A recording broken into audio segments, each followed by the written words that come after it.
ॐ गुहाम्बिकायै नमः ॐ जगन्नेत्रे नमः ॐ गिरितनूभवायै नमः ॐ वीरभद्रप्रसुवे नमः ॐ विश्वव्यापिन्यै नमः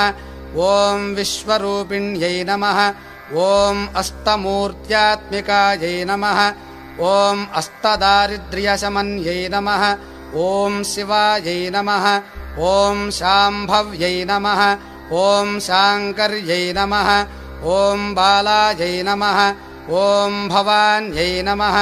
ॐ हैमवत्यै नमः ॐ पार्वत्यै नमः ॐ पापनाशिन्यै नमः ॐ नारायणांशजायै नमः ॐ नित्यायै नमः ॐ निर्मलायै नमः ॐ अम्बिकायै नमः ॐ हिमाद्रिजायै नमः ॐ वेदान्तलक्षण